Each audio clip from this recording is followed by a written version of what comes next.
Welcome to Bandala's kitchen. ఈరోజు మన recipe వచ్చేసి విలేజ్ స్టైల్లో పచ్చి చింతకాయల పప్పుచారు. ఎలా ప్రిపేర్ చేయాలో చూద్దాం రండి. ఫస్ట్ మనం పప్పు ఉడికించడానికి ఎసరు పెట్టుకుందాం స్టవ్ మీద. పప్పుచారు కాబట్టి ఒక కప్పు కందిపప్పు తీసుకుందాం. నీళ్లు బాగా మరిగిన తర్వాత ఇందులోకి మనం కందిపప్పుని యాడ్ చేసుకుందాం. పప్పు ఉడికేటప్పుడు ఎక్కువగా పొంగకుండా ఉండాలి అని అంటే కొంచెం అంతా ఆయిల్ కూడా వేసుకోండి ఇప్పుడే. పప్పు సగం ఉడికిన తర్వాత దీంట్లోకి మనం పచ్చిమిర్చి కూడా యాడ్ చేసుకుందాం. పచ్చి చింతకాయలు కాబట్టి మిర్చి ఫ్లేవర్ అయితేనే బాగుంటుంది. కారం కూడా వేసుకోవచ్చు. నెక్స్ట్ ఒక స్పూన్ పసుపు యాడ్ చేసుకుందాం. దాంతోపాటు టమాటోస్ కూడా వేసుకొని ఈ స్టేజ్లోనే చింతకాయలు కూడా యాడ్ చేసుకుందాం. కావాలంటే వీటిని సపరేట్గా ఇంకో బౌల్లో బాయిల్ చేసుకోవచ్చు. చింతకాయలు ఉడికిన తర్వాత వాటిని పక్కకు తీసుకొని దీంట్లో ఉన్న సీడ్స్ అండ్ పొట్టు తీసేసి రసం తీసుకోవాలి.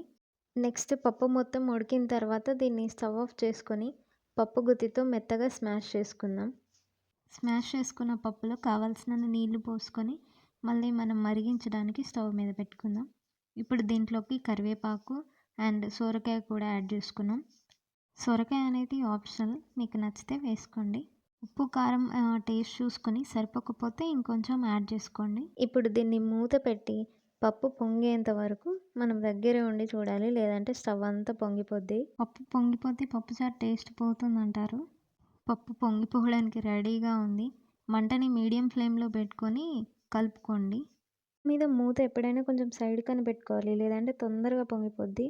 నెక్స్ట్ ఇందులోకి మనం పచ్చి చింతకాయల రసం కూడా యాడ్ చేసుకుందాము. ఇప్పుడు మనం మూత పెట్టుకొని ఒక 15 to 20 మినిట్స్ బాగా మరిగించుకోవాలి.